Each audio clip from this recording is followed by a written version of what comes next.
मेरी यादों का सिलसिला शुरू होता है अजमेर के उस 2 मंजिला मकान से, जहां ऊपर की मंजिल में पिताजी का साम्राज्य था। वे अव्यवस्थित ढंग से फैली किताबों और अखबारों के बीच या तो कुछ पढ़ते रहते या डिक्टेशन देते रहते। नीचे हम सब भाई बहनों के साथ रहती थीं, हमारी अनपढ़ और सहनशील माँ, जो सुबह से शाम तक सबकी इच्छाओं और पिताजी की आज्ञाओं का पालन करने के लिए तैयार रहती थीं। पिताजी पहले इंदौर में थे, जहां उनकी बड्डी प्रतिष्ठा थी। वे केवल शिक्षाविद ही नहीं, समाज सुधारक भी थे। उन्होंने अकेले दम पर अंग्रेजी हिंदी शब्दकोश के अधूरे काम को पूरा किया, जिसने उन्हें यश तो दिया, पर अर्थ नहीं। आर्थिक तंगी ने उनके व्यक्तित्व के सकारात्मक पहलुओं को निचोड़ना शुरू कर दिया। उनकी नवाबी आदतें और अधूरी महत्वाकांक्षाओं ने उन्हें बेहद क्रोधी और शक्की बना दिया था। पिताजी की सबसे बड़ी कमजोरी थी गोरा रंग।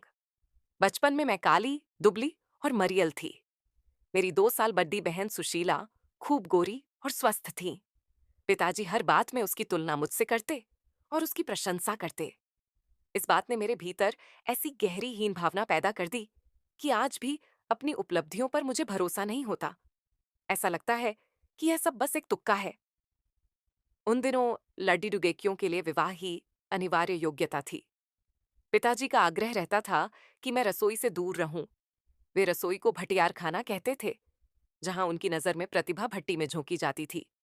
वे चाहते थे कि मैं घर में होने वाली राजनीतिक बहसों में बैठूं, सुनूं और जानूं कि देश में क्या हो रहा है।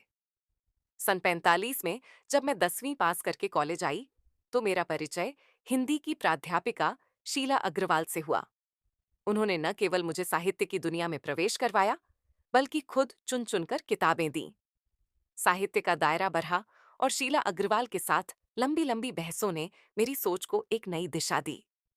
शीला अग्रवाल ने साहित्य के दायरे को घर की चारदीवारी से निकालकर देश की स्थितियों में बदल दिया। सन 46 से 47 के दिन हर शहर में प्रभात फेरियाओं, हड्डी हड़तालें और जुलूस निकल रहे थे। शीला अग्रवाल की जोशीली बातों ने मेरे खून को लावे में बदल दिया था। मैं सड्डे दाहकों पर नारे लगाती, हड्ड हड़तालें करवाती। मेरे अंदर का डर पूरी तरह खत्म हो चुका था। पिताजी के भीतर एक अंतर विरोध था।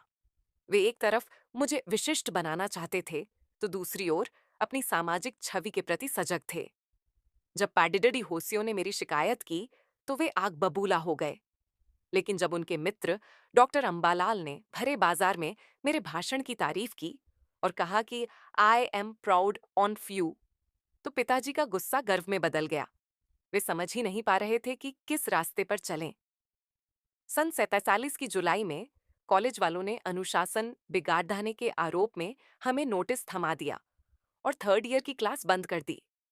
लेकिन हमने बाहर रहकर भी इतना हुद्द दंग मचाया कि उन्हें आखिर कॉलेज खोलना पड़ा।